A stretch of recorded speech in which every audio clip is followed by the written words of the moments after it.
ನಮಸ್ತೆ ಎಲ್ಲರಿಗೂ. ವಿದ್ಯುತ್ ಸ್ಥಾವರಗಳಲ್ಲಿ ಕೆಲಸ ಮಾಡುವಾಗ ಕೈಗೊಳ್ಳಬೇಕಾದ ಸುರಕ್ಷತಾ ಕ್ರಮಗಳ ಬಗ್ಗೆ ತಿಳಿದಿರಲಿ. 1. ಕೆಲಸದ ವೇಳೆ ಸುರಕ್ಷತಾ ಪರಿಕರಗಳು ಸುಸ್ಥಿತಿಯಲ್ಲಿವೆ ಎಂದು ಪರೀಕ್ಷಿಸಿ.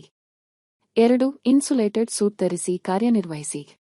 3. ಕೆಲಸಕ್ಕೂ ಮುನ್ನ ಸರಿಯಾದ ಮಾರ್ಗದರ್ಶನ ಮತ್ತು ತರಬೇತಿಯನ್ನು ಪಡೆದುಕೊಳ್ಳಿ. 4. ಕೆಲಸದ ಸ್ಥಳಗಳಲ್ಲಿ ಪ್ರಥಮ ಚಿಕಿತ್ಸಾ ಪೆಟ್ಟಿಗೆಯ ವ್ಯವಸ್ಥೆ ಮಾಡಿಕೊಳ್ಳಿ. 5. ಬೆಂಕಿ ಅವಘಡ ಸಂಭವಿಸಿದರೆ ಅಗ್ನಿಶಾಮಕ ಸಾಧನಗಳನ್ನು ಬಳಸಿ. 6. ಕೆಲಸದ ವೇಳೆ ಶಾಕ್ ತಗಲದಂತೆ ಎಚ್ಚರವಹಿಸಿ. 7. ಅಗ್ನಿ ಅವಘಡಗಳು ಸಂಭವಿಸದಂತೆ ನೋಡಿಕೊಳ್ಳಿ. 8. ಕಂಪನಿಯ ನಿಯಮಗಳನ್ನು ಪಾಲಿಸಿ. 9. ಯಂತ್ರೋಪಕರಣಗಳು, ವಿದ್ಯುತ್ ಲೈನ್ಗಳು, ಉಪಕರಣಗಳು ಸುಸ್ಥಿತಿಯಲ್ಲಿ ಇವೆಯೇ ಎಂದು ನಿಯಮಿತವಾಗಿ ಪರೀಕ್ಷಿಸಿ. ಧನ್ಯವಾದಗಳು. ಹೆಚ್ಚಿನ ಮಾಹಿತಿಗಾಗಿ ನಮ್ಮ ಚಾನೆಲ್ನನ್ನು ತಪ್ಪದೆ ಸಬ್ಸ್ಕ್ರೈಬ್ ಮಾಡಿ.